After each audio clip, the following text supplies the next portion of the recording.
Oh, okay. Okay, we're live. Just It's like that, going we're down. live. Some snazzy tunes. Um, some We've good kind of vibes. rebranded. Yeah, I think we've sort of rebranded to become a like a smooth lo-fi podcast about baseball. That's what we've Yeah, become now.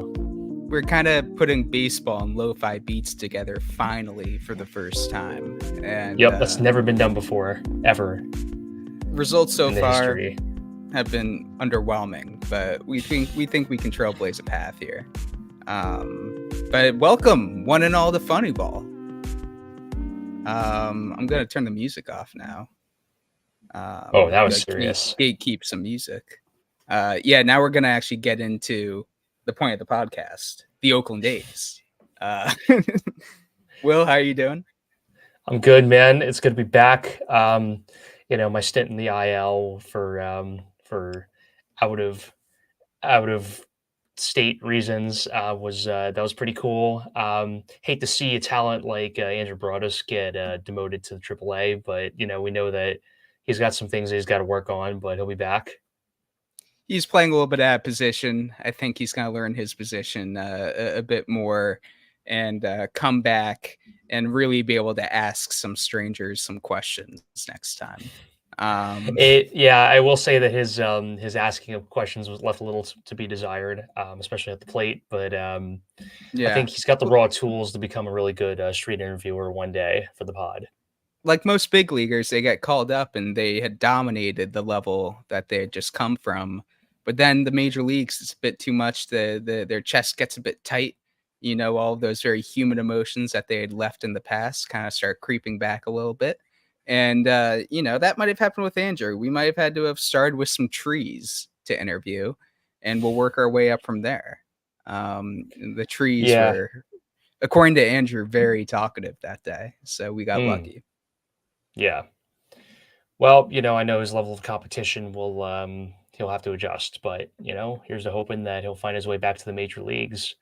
In Yeah. the meantime, it's good to be back. The A's have been playing some really good baseball since the All Star break ended.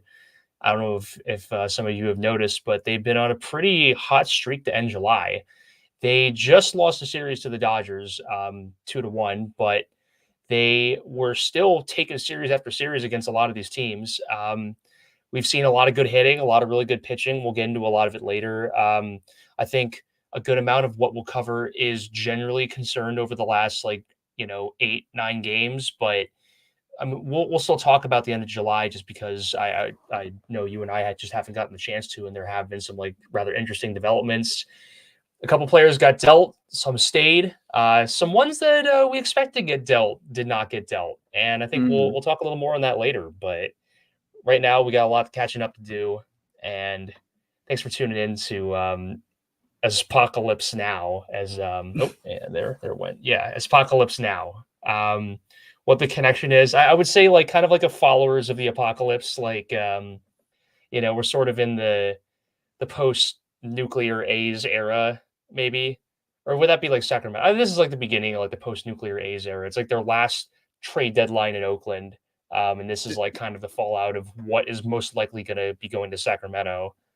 I feel like this is when you're kind of putting your radiation scanners to the sky, and it's starting to pick up a little radiation, and you're like, oh, Yeah, that's not good. The Geiger counter is starting The to Geiger click a little counter. bit. Yeah, there you Yeah. go. So that's where we're at now, and I truly do think that, I mean, just inevitably the roster is going to change a bit before they go to Sacramento, just as all rosters will between now and a year from now. So we'll see if there's an actual real like peak apocalypse that happens with this roster. But yeah, right now, absolutely, kind of writings on the wall for a few guys. Some guys actually did get dealt, as you said, and maybe a bit of revealing their plans with Rooker and Miller, at least Rooker specifically. Miller, of course, there's some reason that we'll also talk about. I don't know how much we're going to get into it, but we'll talk about Mason Miller and that whole situation.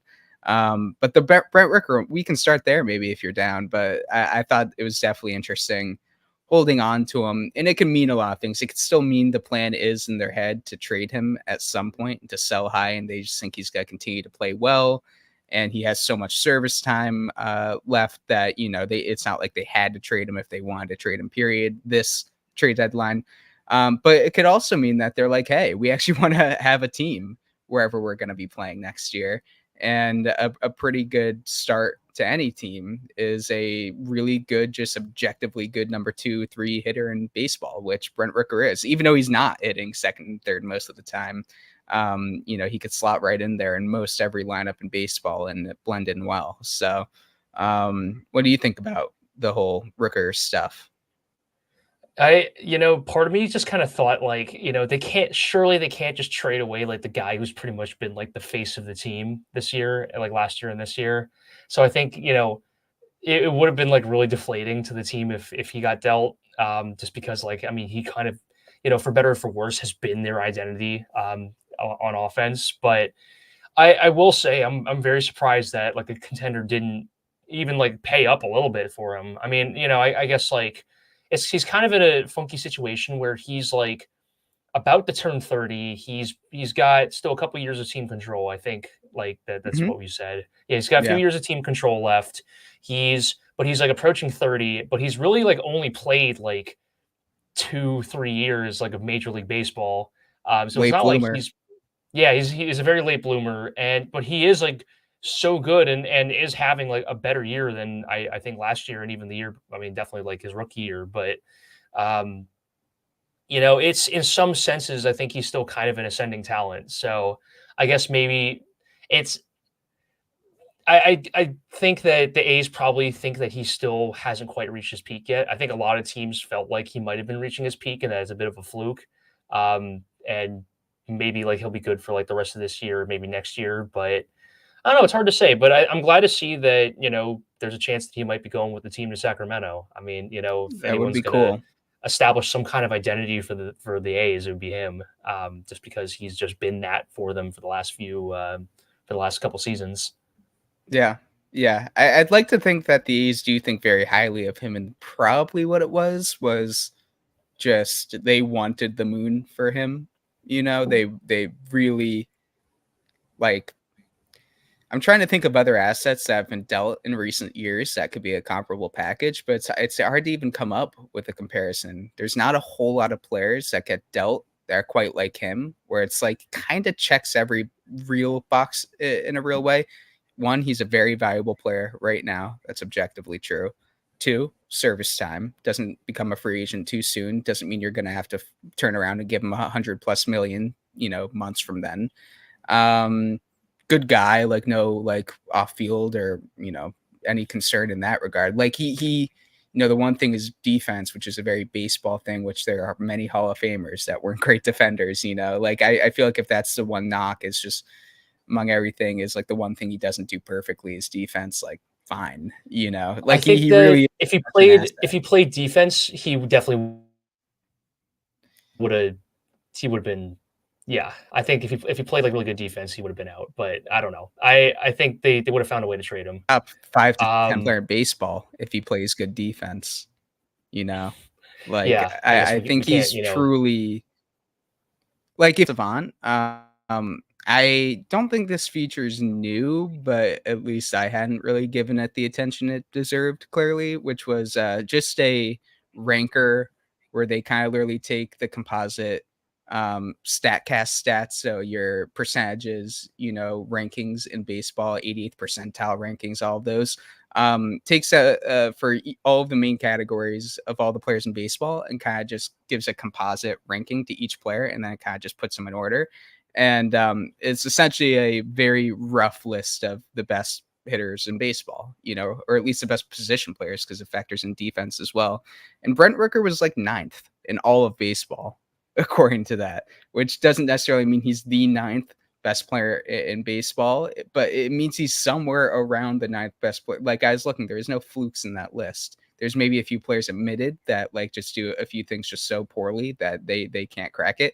But even Aaron Judge strikes out a ton. He's whatever the percentile. And something interesting I saw too. They said he was first percentile in swing length, I believe it was, which is super interesting. That by far right now the best hitter in baseball is first percentile in something. If I was every other hitter in baseball, I'd be like, maybe we're all the problem, and it's not the guy with a 1.1 OPS. Maybe we should all shorten up our swings a little bit. That's a story for another podcast potentially. But anyway, just say like Brent Rooker has his issues, defense and the strikeouts, but he's still ninth, like in spite of those issues. So that's just how great he's been at the stuff he does well, hitting for power, keeping the average at a good level. Taking his walks. Like he's just such a good hitter. And I wouldn't be surprised if the A's treat his value as such. And teams were like, well, dang, we don't want to trade the same amount that we'd need to get big name player here. Like, Brent Rooker's just flown just he's so under the radar that like I wonder if other teams were surprised at how much he was going to cost, even if it's the right amount. So anyway, I would just hope that the A's handled it well. And to me, that's the best reason to not trade Rooker is if, you're the only one that truly knew what his value was yeah. Anyway, so happy that he's still here. Unless news comes out that the A's turned down like a crazy deal and they're like, no, we're going to contend next year or something. Unless you get hit with one of those curveballs, I think it's a good thing, and definitely looking forward to see how he continues to play. Heck yeah. So, and we can move on to Mason Miller very briefly, I guess. Yeah. So there's just a weird situation with that guy. So about a week before the deadline, he breaks his pinky finger in his non-throwing hand. I guess and here's where the weirdness happens. I guess reports had differed whether or not he like slammed it down in frustration or was just like truly an accident or something like that. Well, it's his agency that came out and tried to make it really ambiguous. Clearly we know why in hindsight. Yeah, and then just Kotsay was like, nah, we do a lot of bad things went out here. And like called him out. We do a lot of bad things here in Oakland, but we don't lie. Is apparently the line in the sand he drew. And even though I guess at least players my can't players lie. Don't, Yeah, everyone else is allowed to lie he here. Can't. It was just like a very bizarre move for like him, like the manager to actually come out and like say like no, like that's not what happened. I hope there's a lot of communication. I hope there's a lot of communication behind the scenes. I guess for anyone who's not in very clear as to what happened or maybe didn't hear much about what happened. So Mason Miller, his agency comes out after he had the news had come out that he had hurt his finger. The agency said it was like the placement of his hand, or like he had placed his hand in a weird position for an extended period of time, I think was their rationale.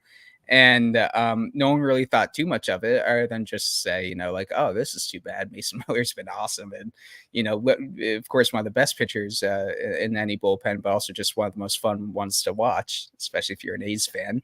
But no one really thought there's any weird foul play is not the right phrase, but, some version of that, some misinformation being thrown around. And then, Kotz kind of comes out of nowhere and said the phrase, we don't do that here, in referring to, the agency saying, giving a explanation that apparently wasn't inherently true as to how Mason Miller hurt his finger. And Kotz said that it was out of frustration for hearing that he had to do a post-game lift, which is wild on several levels, not necessarily the action itself, but to me, it's like, that's not a good look for Mason Miller. That's literally that's not a good look for a high school athlete to not want to do work at getting better and being so frustrated that they and then just the mindlessness that goes into then putting your season or who knows career for some guys into question by throwing something, hitting something, whatever the case is, all around, it's an awful look for Mason Miller. And if he didn't play in Oakland, it would be a much bigger story. I think this has been somewhat swiped under the rug because of the setting and the players involved beyond Mason Miller. But anyway, I just think it's an awful look, and how mad at someone was Kotz to have to know all that and still come out and say it the way he did, and to really point a finger purposefully at Miller's agency. And I guess I'll just cap off my whole, speech here by saying, like, I wonder the motivations at play. I wonder if Miller had very little to do with it and the agency probably would have come to him, or at least from Kotz's understanding, maybe the agency goes to Miller, says like, hey, we don't want it coming out like why you're hurt. Cool if we put out a statement, we say this. He's like, sure. And then Kotz is just upset with the agency, and maybe this has happened in the past where he's been around it, where an agency will try to spin a narrative. Or you have to wonder if like Kotz was upset with Miller, if Miller had a little bit more to do with this, the agency's story, or if Kotz was upset that Miller was cool with it, or if he just has been upset with Miller for reasons unknown. Like there's just so many things to talk about, or at least think about with this, and it was so avoidable. All Kotz had to do was not talk about it, but this bothered him so much he felt like he had to. And I'm not going to, at all diss him for that, because maybe he's right. Maybe this is something he had to do. We just don't know. And I feel like just the one team that shouldn't be, or at least should be trying to not have stories come out that are negative about them and talking points on MLB Network that are negative about their team. It's the A's. And Kotsay is a smart man. He knew exactly what this was going to do. And it's still, again, as I said, I feel like this hasn't taken off as much as it would for any other team. So anyway, it's already yesterday's news. Exactly. And I feel like any other team, it's still being talked about. And if not, it would have been talked about a lot more. But it still got talked about, and Kotz knew that to an extent it would. So just very bizarre. And as an A's fan and just someone covering the A's, it's disappointing that the most exciting player, bar none, and arguably, at least future outlook, arguably one of the best. It is a weird rift, it seems. If I'm Mason Miller, I'm pissed about how Kotz handled that, regardless of who Kotz was really aiming at with the kill shot. So yeah, just bizarre stuff, and not what we needed. Will, I don't think it's not what I asked for. It's bizarro ball indeed. If we're gonna give it a name, but yeah, it is weird because it is like a bad look for a guy. It's just the team definitely doesn't want that, because either they're gonna try to make him like the face of their their own pitching rotation, or trade him for inflate his value even more. So if something like this comes out, that's in response to something like a post game lift, that's definitely not going to help his value. It's funny. You think of players that usually break their hands and frustrate. It's not the first case of that happening, but usually it's in the case of oh, this player had a really bad game, or their team lost a close. Jaden McDaniels, I think Jaden McDaniels is the last one I can think of, for the Timberwolves. When they, I forget who they lost to, but it may have been the Lakers or something like that. But it was, I think it was the play-in game or something like that, a year ago. And Jaden McDaniels. That same fight game at Rudy and Kyle. Was that the same game? Oh, I don't know. I don't remember that off the top. I think the fight happened, and then McDaniels broke his hand, and it was what is going on? Oh, it was the same. Yeah, no, it was. They were unrelated events, but they happened in the same night. Yeah, exactly. And it's because they lost. Jaden McDaniels got so frustrated, punched, broke his hand. Yeah, that. So that type of incident, it's okay, while that was avoidable, it's okay, you know what, the player still has some fire and fight in them. But it's if the guy was pissed off because he had to do a post-game lift, that's not a good look. That's not. No. that's a terrible look. Well, the other one I remember very clearly, just because it had a, not terribly funny, but a little level of comedy to it, was Amari Stoudemire with the Knicks. And did he do that? He punched a one of those break glass in case of fire alarm type things, and he punched that, and it broke his hand, and it was after a loss. I feel like LeBron also broke his hand at some point. No, he didn't ever do that. That would have been the Jordan, LeBron hater, Jordan lovers, number one argument every time if LeBron ever punched a thing and had to miss games. Okay, then I take it back. But Big news for I anybody who was a Michael Jordan fan, or LeBron's LeBron just fan, such I a guess. durable player that, like, because that's something that LeBron fans and stands and shout out Kevin will probably like use to like defend LeBron is like his durability and his longevity, and it would be such a layup, pun intended, for a Jordan stand to be like, well, couldn't stay healthy after he punched the whatever, like that would have been such a big deal. Yeah, it Unless it would have happened like in definitely the off Kevin with a season few or of those. something. Maybe he Yeah. lost a game of Boo Ray, and he punched the wall in the James household. Yeah. Maybe that happened. I don't know. Yeah, Um, only Bronny and Bryce knew about it, but exactly. But the there you sodomite go. thing was crazy. He had to get like stitches like all around his hand because of the glass shards and stuff. I remember like Oof. the Knicks weren't playing well. We were like, this isn't good. And it wasn't. It wasn't. The Knicks didn't get better for a while. So brought me back to a dark time there with Yeah, I was gonna say, like, you seem like a little bit in your own world there with yeah, thinking about the Knicks pre I don't know, pre Jalen Brunson. I started thinking about the 2013 to 2018 New York Knicks, and I think Family Guy even referenced them at one point. I think there was a cutaway that was like they they're announcing the New York Knicks like now taking to court the New York pieces of dog shit. the towel from hanging over the trash can, starting a point guard. I Shout out could just Jarrett imagine. Jack. Yeah. Oh God, Jared Jack's awesome, but yeah, it's No, Jarrett Jack was cool. Yeah. not a good 37-year-old starting point guard in the NBA. Who I'm trying to remember who Even was the Sing. starting Remember the movie Sing? I think it was, or Soul. Soul. Remember the movie Soul, the the animated Disney movie? movie? Yeah, I never saw it, but I Oh, I didn't see it literally either. there's a clip from it that like went, at least in my circles, it went like mini viral like the day after the movie came out. It's like the Knicks can't even like stay safe during animated movies, and there's like a part of the movie where it's like there's I'm gonna butcher. I don't remember exactly what it was, but it was something where it's just such a cheap shot at the Knicks. Like, it's like it was like someone like was singing bad or playing the piano bad. It's like, no, you don't want to play like the New York Knicks. It's like, come on. The movie was made by Celtics fans. Exactly. But it came out like around that time too. It was like Yeah. absolutely like a sign Just of the times. made by some other, team in these fans of some other team in the Eastern Conference. Right? Exactly. It was made by Bobby Portis. Executive producer Bobby Portis. If you weren't going to do it, I was. So thank God. For our audio listeners that Will and I Yeah. have to remember, My Bobby Will Portis just face. did the Bobby Portis face. Yeah. And he just did it again for really well for Yeah. those listening. Oh, thank you. I have it on my resume that I'm a Bobby Portis impersonator. I just go like this to people.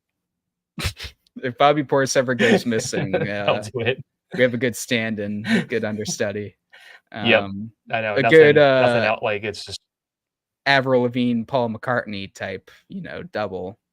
Got him right here. So, by the way, I'm gonna really hot take. I don't think either of them died. I think they're who they always were. Paul McCartney and Avril Lavigne. Yeah, I don't think they ever died. I think that they are who they are. I don't think You ever kick it with those conspiracy theories? Oh, you never kicked it with those conspiracy theories? I never. What side of the conspiracy does that put me on if I didn't even think that they were dead in the first place? Well, it puts you on the side of never having heard the conspiracy theories. I guess it puts you on Okay, I guess like on the outside looking in, but yeah. Well, there like was a with conspiracy theory. with Paul, the Paul one's my favorite one because the Avril one's a little bit like not darker, but like a bit more like boring. The Paul one's really funny because like the leading like piece of evidence is if you put one of the Sgt. Pepper songs in reverse at the end, it kind of a little bit sounds like Ringo says a couple times, "Paul is dead." If anyone was gonna do it, it'd be Ringo. Yeah, exactly. It's kind of like how if you put that one Justin Bieber song in reverse, it sounds like it's this is like I die of laughter because sometimes if you're scrolling in Instagram reels, you'll like come across it or something, or and it'll be like the world is, and it sounds like really broken English because it's in reverse. It's like the world is ending soon, bro. It just ends with soon, bro. It's like, yeah, that's how they planned it. They're like, how are we gonna end off this demonic, phrasing, for the end of this Bieber song in reverse? Soon, Oh, bro. bro. Yeah, soon, bro. Like the first part's like really dark and like, satanic text. And then it's like, how are we going to end this? I think for a period of Soon, time, there was a bro. similar theory with All the Single Ladies by Beyonce, Oh, I yeah. I think. never heard that one. I think so. I Yeah. remember seeing something about that, and it was just obviously so stupid that, it Yeah. didn't, like, make any sense, but Yeah. Well, the Paul there McCartney you one, go. then there's like some stuff where like somehow, some way they're able to like pick out this guy like from London who I like they're like trying to claim took over for Paul McCartney and got like plastic surgery. Like there's a name out there. If you look up like Paul McCartney, I'll do it now. I've got the internet at my fingertips. Um but they say that this guy took over for Paul, and I think it's a bunch of malarkey. I don't think it happened, you know. You probably wouldn't be Hot the only take. one. Yeah, hot take. I don't think Hot you're the only take. one that thinks Yeah. that Here, I'm just that gonna Paul look up Paul McCartney. McCartney dead and see what comes up. Um, yeah, here you go. It's a urban legend and conspiracy alleging that Paul McCartney of the Beatles died in 1966 and was secretly replaced by a lookalike. Who was the lookalike? And now I'm gonna look up. I'm gonna bookend this by looking up the lookalike, and then we'll move on after I say who it was. Um, just in case anyone has any extra info here. Well, if anyone wants to call in and solve I'm this, sure all four of our viewers are very interested in seeing what happened to the real Paul McCartney. they're all That's still definitely here, not aren't what they they? I would think so. That's definitely not what they expected to hear, when they tuned into Funny Ball tonight. William Shears Campbell or William Shepard are the two names associated with the lookalike. So yeah, if you ever knew of a William Shears in 1966 who just vanished out of nowhere, let us know, and you know, we'll alert the authorities. And then the Avril Lavigne one was like the same thing, where there's like a whole name of the person, and people think she died in a car crash at like right after Complicated came out.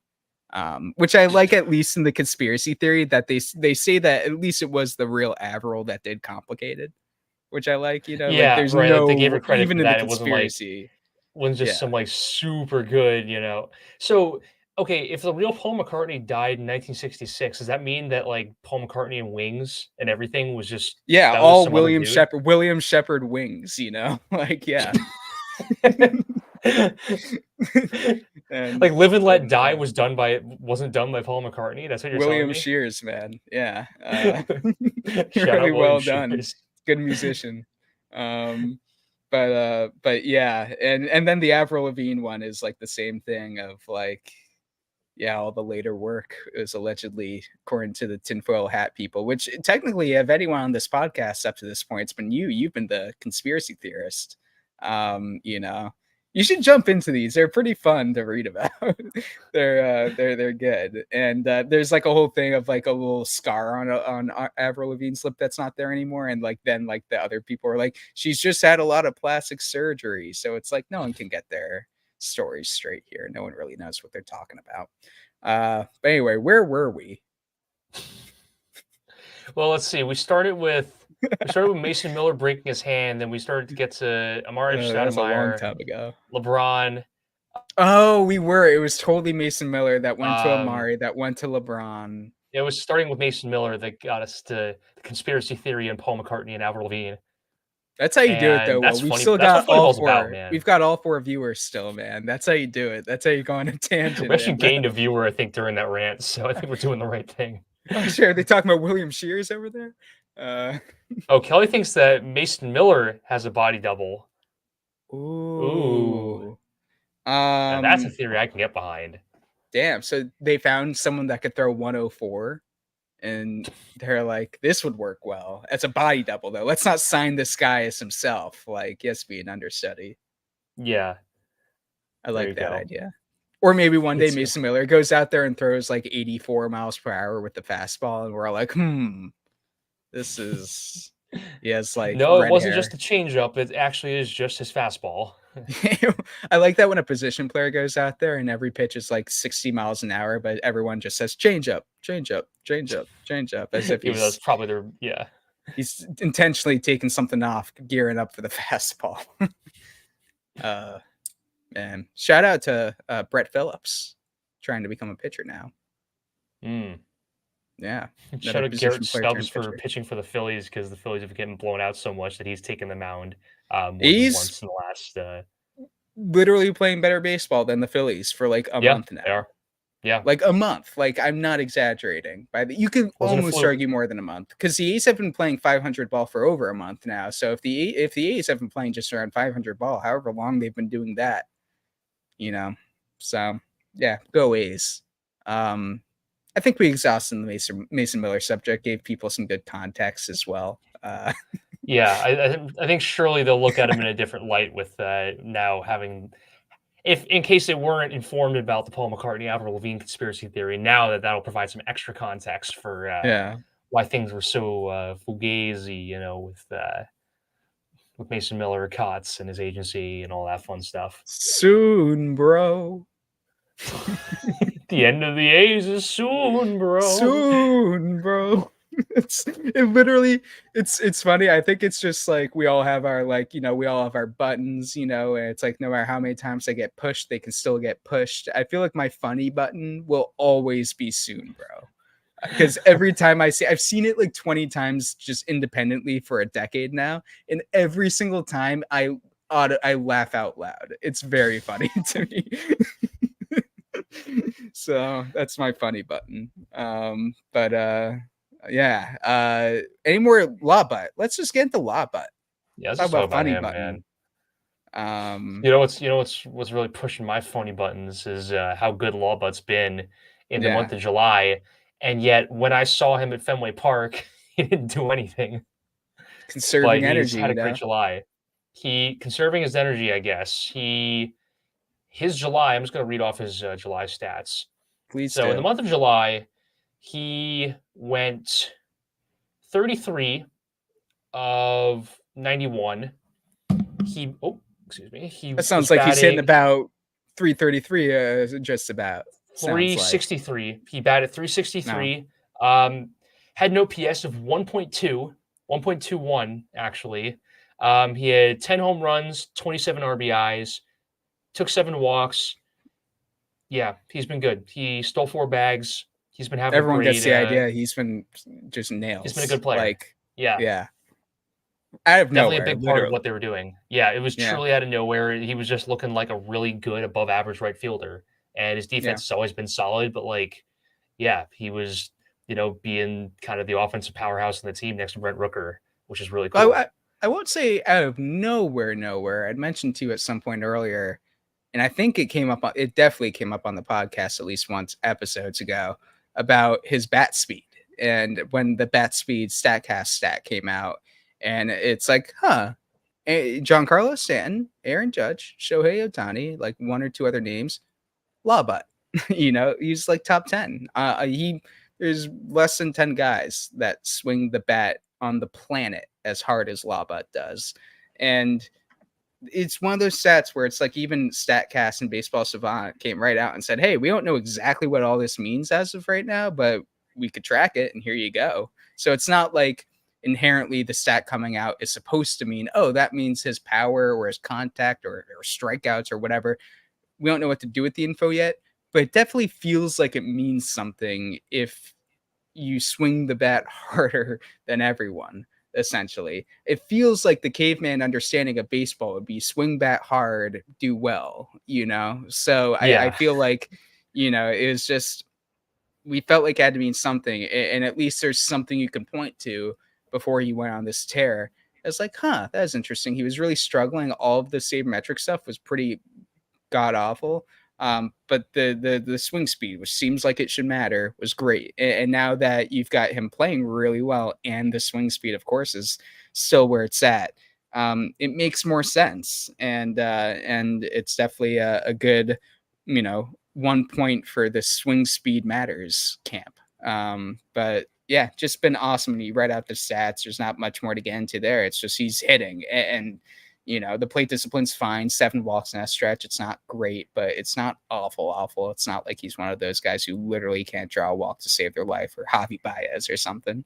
Not that's where the bar should be or anything, but yeah, really great, and really happy for him. He's a rookie too, so it's like he's really now like doing this in your rookie year at any point, coming after a bunch of struggles, regardless, like he's kind of locked up a few years of opportunities if this stops working out at any point, like if he were to next year start to flame out a little bit or have an awful sophomore slump, and let's say he even were to get traded, or let's say worst case scenario, he's bad for 2 years and the A's like cut him or something, like whatever happens to him, there will be another team to give him an opportunity if it doesn't work out with the A's. Because all you have to do, if you show this at any point, let alone immediately in your MLB career, there will be teams years from now, if that's all he does, like, oh, we could still get it out of him. Like, that's just how it works, because there's so many players that kill AAA and do awesome and never have a lick of MLB success,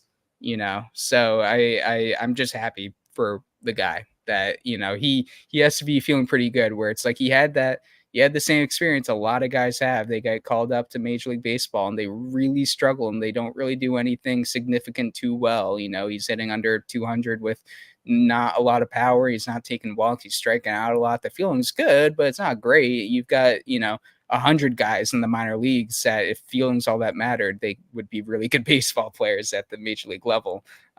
So just, yeah, great stuff for him. I'm excited. He's just a guy I'm excited to see how he does going forward. He's one of the few guys you could truly pencil into Sacramento / Vegas / let's say Omaha, wherever they're going. The Omaha A's. The Omaha A's. Omaha A's? Yeah. Peyton Manning buys the team from John Fisher. There you go. Peyton Manning buys a third of all major league sports teams in every sport, and he just moves them all to Omaha. Yeah. There you go. Every sport has a division, an Omaha division, where 5 teams in the sport all play in Omaha. Yeah, it's just different parts of the city. Yeah. And then he eventually breaks them all off from the sport and creates 5 different sports leagues that are all centered in Omaha, where the best players in the world come to play. And they just become the OLB, the Omaha League Baseball. That's the little like circle. Well, this is good news. We're talking about Omaha baseball, and we've still got the 4 viewers. This is going well today. We're doing something right tonight, I think. Yeah. Something's in the sauce. Maybe it's the Omaha talk. Yeah. Well, the A's also, the last couple of weeks, they've made some trades. Some guys are gone. We've talked about Brent Rooker and Mason Miller staying, but I want to talk about the guys that left. So the A's made 2 trades right around the deadline. They traded away Lucas Erceg to the Kansas City Royals, and they traded starting pitcher Paul Blackburn to the New York Mets.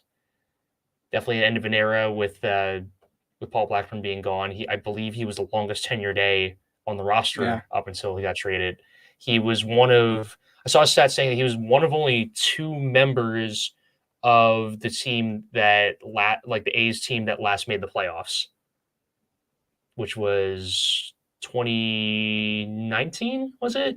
2019, 2021, something like that. I know they made 2018 for sure. I'm trying to remember 2019, but it may have been 2018, 2019. More recent the last time than people would think. Yeah, no, definitely. It was pre-pandemic, but not that much longer, before the pandemic. Yeah. But Paul Blackburn was part of that team, and I forget who that other player is. That's a good trivia question. Yeah.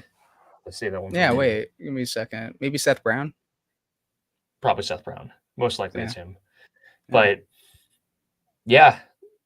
Well, they got some good players in return. I think especially from the Kansas City trade, they had some interesting guys they netted. They got back, so they traded Erceg, who was a reliever. They got back a guy who had seen some He's time in the number 4 major leagues. prospect.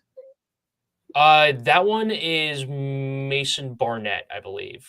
If that's Right. Mason Barnett, I think. Will Yeah. Klein is the Will Klein is the one who has seen some major league time, and the A's are seeing, I guess, a lot of similarities between him and Urseg, but are He trying to came in, start he him out. pitched. Yeah, he did. He did. He's been, yeah. I know he spent a good amount of time in the minors the past year or so, but they're hoping to kind of just put him in some low leverage situations and develop him as a reliever, similar to what they did with Urseg. But yeah, Yeah. I mean, Kotze's even pretty much gone out and said that Barnett's Klein's first a younger start with the Urseg. A's was good. Yeah, and then Mason Barnett is, I think, Mhm. currently in Double A's, but he joins and he's already like the number 6 prospect for the A's, which is pretty cool. They got some other, Yeah. He had a low good level first minor start in, guys, but Double-A. yeah, they also got It's not back. anything Oh, that's go gonna ahead. blow you away. I mean, we don't need to even the main thing is Barnett, and I guess Klein's good Yeah, to mention too because he's actually on the team. But I it's just interesting because I feel like a relief pitcher, regardless of who it is, especially someone who isn't like a big name relief pitcher or anything in Urseg, even though he's good and a lot better than most people would think. To get a number 4 prospect, even from a not great, farm system like Kansas City, maybe it'd be a lot of other teams, 7, 8, 9 best prospect. Um, Seems solid. Like the more you look into it, then you look at who Barnett is and who you would hope he would be. It's like kind of at best he's a third, fourth starter in a rotation or a decent long relief guy. Um, and you're like, trading like a good reliever with years of control for that. But then, people thought so and so, name Hall of Famer here, was going to be a third starter at best, and then he wasn't. So it's like you never know with these guys, and to get a guy with some pedigree for any relief pitcher is pretty cool. And I feel like maybe the more you look into it, the more sour it gets, but also the more needless the practice becomes of looking into it. Because again, I think you can what's the old phrase, you can tell the picture from its cover here. I feel like a little bit, or at least you should, you can judge the book by its cover. by its cover. Yeah, Yeah, yeah. Weird, kind of weird. Where sometimes it's like a phrase you've said maybe 100 times in your life, and you're like, "Whoa, what's that phrase?" yeah. I forgot it No, I briefly. got But you. anyway, No worries. yeah, you have similar thoughts. Anything different? No, not particularly. I mean, the players that they got back, I guess the main ones to watch are Will Klein and Mason Barnett. The other guys are just kind of minor league prospects. I don't, expect to hear much about them unless they're really tearing up the minors at this point. But I mean, Or traded again? or traded again, yeah, exactly, packaging some other deal. I think another more interesting development is that Abraham Toro and Daryl Hernandez returned from the injured list after a long stretch. Daryl Hernandez especially, and it's shaking up the lineup a little bit. I think the last 2 games or twice this week or something like that, Daryl Hernandez has started at second base. Now, Yeah. I thought it was kind of interesting that they chose to keep Schumann in the lineup at shortstop because Hernandez can play shortstop and second, and they moved Geloff to the bench. I wonder if it's I don't know if it's going to be a soft reset for Geloff or not, or if they're just itching to kind of get Hernandez in the lineup. Hard to say. Jacob I mean, Wilson being Schumann's out of the definitely, I don't know how objective it is, but Schumann's definitely outplayed Geloff, as well as, I mean, Hernandez was actually looking good before the injury, but like he played a lot of pretty poor baseball, at least at the plate before the injury as well. So Mhm. I think it was giving Schumann like kind of something he deserved. And Kotz clearly, especially with a team that he knows isn't making the playoffs and maybe not even anytime soon, like he's into rewarding hustle, into rewarding consistency, into rewarding guys that are coming through and coming up and playing well. Unfortunately for Schumann, maybe a little foreshadowing to Stars and Cole, he has not been playing well recently, and he might lose that goodwill that he had built up, at least enough to let Geloff back into the lineup, or Hernandez kind of get that job full time or something. But yeah, I think at least it's fair, sound decision making from Kotz. Yeah. And it's just a heartbreaker to see Jacob Wilson, a guy that we even like set aside time for an emergency pod for and was having a good start to the game, just pulls his hamstring and who knows how long he's going to be out for. The only things what he was it had a all chance for? to do, he aced. He made a play in the field and he hit a ball right up the middle. Like Yep. it's like exactly the scouting report. I got so excited, dude, because it was like first like I could see him doing that another 2,000 times over the next 15 years if it just hitting balls right up the middle. And yeah, really, really a bummer for him and anyone and everyone involved in, getting him to the big leagues. Like that's just such a, at least he's on, I don't know how much of a bright side this is because I feel like most teams would give him a chance right when he came back, in the big leagues whenever he was next ready. But he is on one of the few teams where truly whenever he is ready to go in the big leagues again, he will get that opportunity. There's not a whole lot of barriers to playing time up there right now. Because it is funny. It's like we talk about shortstop with Schumann, Hernandez, and Geloff. And Geloff, of course, has the pedigree, and I believe in to an extent at some point, but he's more of a second baseman anyway. But with like Hernandez and Schumann, like none of it matters when Wilson's back. Like it's like, oh, there's our actual shortstop for a long time, hopefully. So, which is why also I think Kotz felt comfortable playing Shu there is that like, well, it's not going to matter in a month anyway. We're going to have a different guy playing shortstop anyway. So why not reward someone who I think deserves it? Not to say the other two don't, but someone who's really just stayed healthy too. So anyway, Well, I'm going to propose something a little different here. Do you want to just propose away. instead of propose away for stars and lumps of coal? Since we've already talked at length about catching up in the A's for the last 45 minutes, what if we do a lightning round of just no explanation, just go back and forth, who gets given name, and we can get into it later if there's any points that we want to get on. That's so funny. I had that thought a little bit of like just going bang, bang, bang, and I like it. Let's do it. I'm into Let's it. do it. All right. So I believe you're lumps of coal. I'm stars. I really hope so because that was Yeah, you're that was finally shedding that, that yeah. hobby of yours of giving players lumps of coal, throwing it onto me this week. What are you gonna do about it? I've got no choice in the matter. It's a sad day every day this happens. And I'm gonna Well, that say would we're gonna save any explanation for the end. Just one lump name, and I'll go 1 star name. I think we'll just do that. Mhm. Let's try that Yeah. out. I'm just trying to make sure I have what I want to do in my head. It's a little tough just because, like, yeah, I guess they can just be honorable mentions in my head. All right, yeah, I'm ragging on hitting this week. My one lump of coal will be going to I actually had it in my head. Now I like reconsidered it last second. Shoot. Screw it. Sorry, Abraham. I know you just came back, but it's not been great. And the few things that you do, you haven't been doing perfectly. And whenever you have a slugging that's lower than your on base percentage over any stretch of time, that's ugly. I'm gonna give it to Toro, but kind of just because I felt like anyone else that was up for consideration, especially the pitchers. For instance, and well, we're going. Oh shit! You know what I realized is I'm giving an explanation. You're giving an I was thinking that too. I was like, oh, there went the lightning round, but it's okay. Abraham Toro, your turn. All right, cool. 1 star. I'll go Seth Brown, first baseman. Okay. Good 1 star. Two little lumpies. I'm gonna give to the shoe. 2 stars. I'll split them. Brent Rooker, Lawrence Butler. Can you do that? We've done that before. Definitely done that before. I don't think we've ever done that before. I don't know. Okay, fine. All right, I'll go Brent Rooker. I don't know. It just more like recent. All right, fine. Brent Rooker. Brent Rooker gets it. That's it. All right. Honorable mention, or honorable, dishonorable mention, I should say. Beto and Ferguson and Mueller. Throw Kyle in there. The pitcher is dishonorable mention. Yeah. Honorable mentions for me: Joey Estes, Lawrence Butler. Killer. Yeah, Yeah. those two. Yeah. SC's is a good mention. And yeah, 3 lumps, Geloff.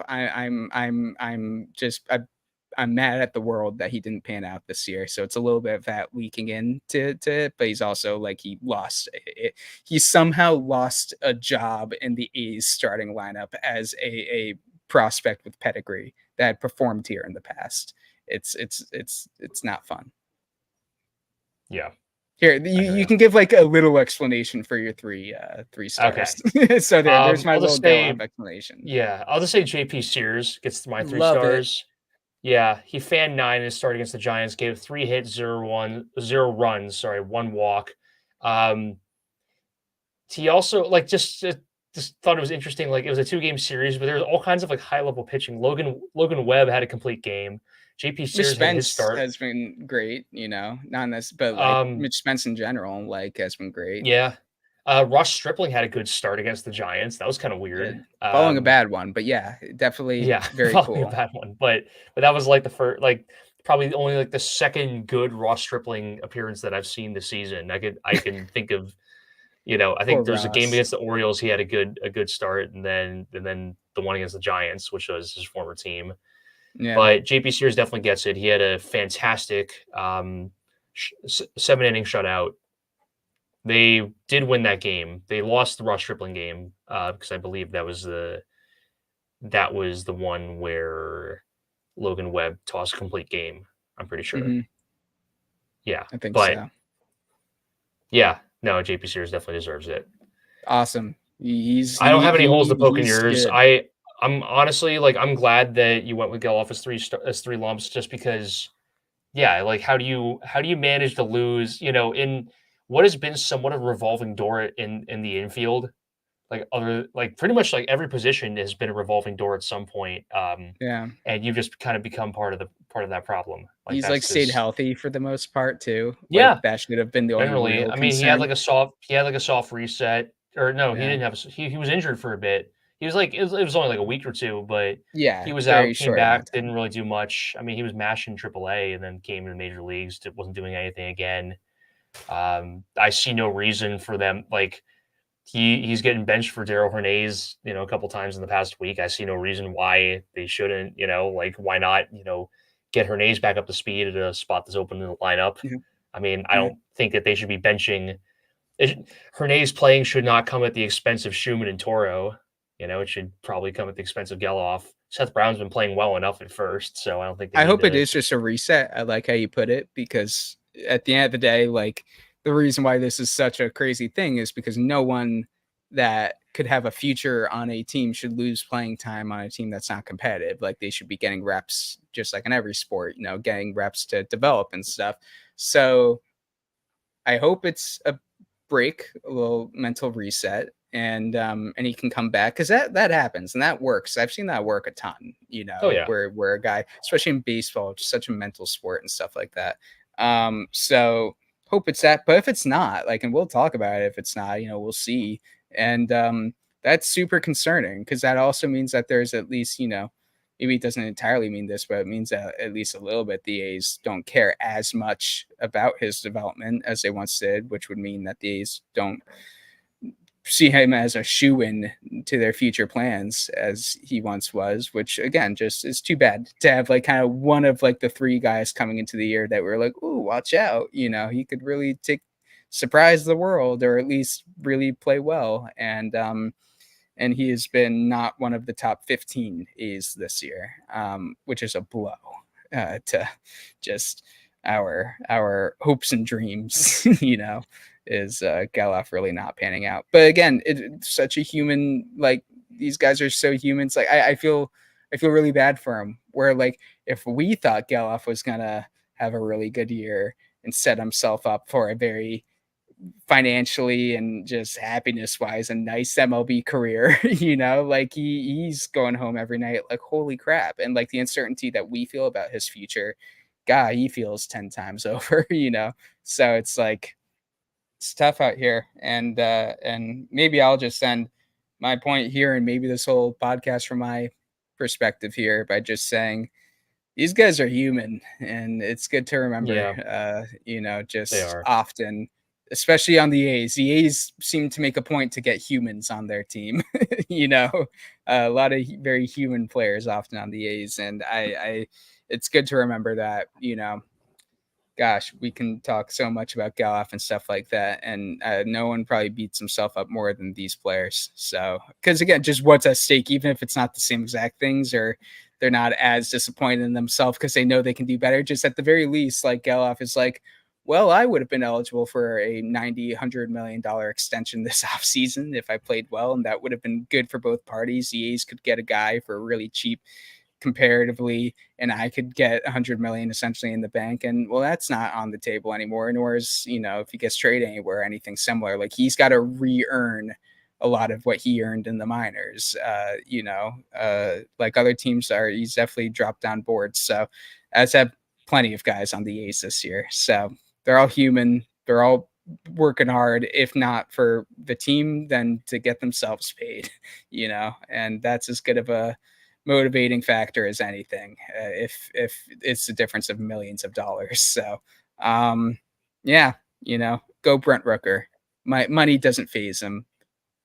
Money He's doesn't just phase going out him. there. He's just going out there socking dingers. Good for him. Socking dingers. Someone was like, Brent, if you do this, you'll be eligible for 3 million more. And he's like, what? How much do I make now? I don't even know.